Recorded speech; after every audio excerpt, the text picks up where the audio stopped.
তো আমার সমাবেশী ভাই ও বোনেরা, সবাইকে আমার হৃদয়ের অন্তঃস্থল থেকে সালাম। আসসালামু আলাইকুম। আপনারা কেমন আছেন? আমি তো বুঝি আপনারা ভালো নাই, কারণ এই রাত্রিকালীন উঠানগুটিকে কনকনা গরমের ভিতরে দীর্ঘ সময় বসে বিভিন্ন বক্তৃতা শুনতেছেন ধৈর্য সহকারে। এর জন্য আমি আপনাদের কাছে ঋণী। সেই দিক থেকে আমাকে একটু ক্ষমার নজরে দেখবেন, কারণ আপনারা আমার বক্তব্য শোনার জন্য দীর্ঘ সময় বসে আছেন। আমি আপনাদের কাছে ক্ষমা চাই। যাই হোক, অনেক বক্তার মুখে অনেক কিছুই উঠে এসেছে। আমি আমার ছোট ভাই জসিমকে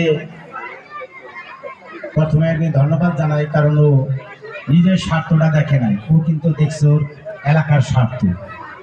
আসলে এই খাচিরচর যে মেন রাস্তাটা আমাদের দক্ষিণ থেকে একবারে বাটিরচর পর্যন্ত চলাচলের উপযোগী নয়। এখানে অটো গাড়ি গুড়ি যাই চলে খুব ঝুঁকির সম্মুখীন। এ বিষয় নিয়ে আমার এমপি সাহেবের সাথে আমি কথা বলছি। উনি এ বিষয়টাই দেখছে। এই রাস্তাটা পাশ হয়ে আছে, কিন্তু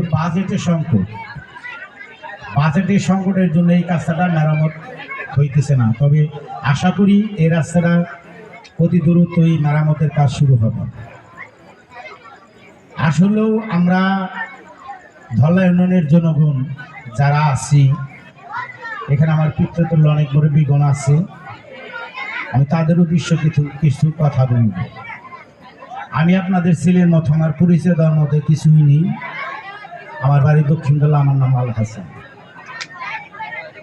কেউ সন্তানের মতো, কারো ভাতিজা, কারো ভাই।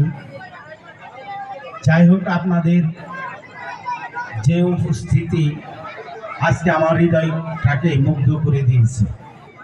আসলে বোধ আমার কোনো জন্মে আমার অময় মুরব্বীর কামাই ছিল, সেই জন্য আজ আমার এই ক্ষুদ্র ডাকে আমাকে দেখার জন্য এবং আমার দুইটা কথা শোনার জন্য আপনারা দীর্ঘ সময় ধরে বসে আছেন। এর জন্য আমার জীবনকে আমি ধন্য মনে করি। আপনারা এখানে বসে আছেন আপনাদের বিভিন্ন সমস্যার কথা নিয়ে। সেই সমস্যার কথাগুলো আমি কিভাবে সমাধান করব সেই কথাগুলো শোনার জন্য। আসলে আমি তো সমাধান করার কিছুই না, সব কিছু মালিক হলো আল্লাহ।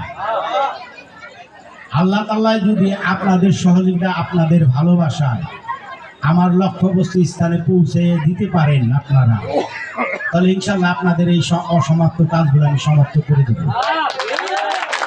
যাই হোক, এই খাসিরচর মন্ডলপাড়া নিয়ে যাচ্ছে উঠানগুঠু, এই উঠানগুটিকে যারা আয়োজন করছে তাদেরকে আমি ধন্যবাদ জানাই।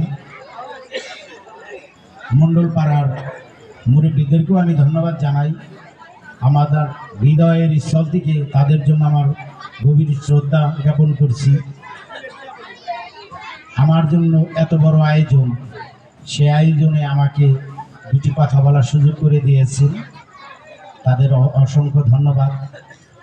আমি আজকে দুইটা কথা বলবো। বাজানরা, আমার পরিচয় দেওয়ার মতো কিছু নাই, আমি শুধু আপনাদের ভালোবাসা নিতে আইছি।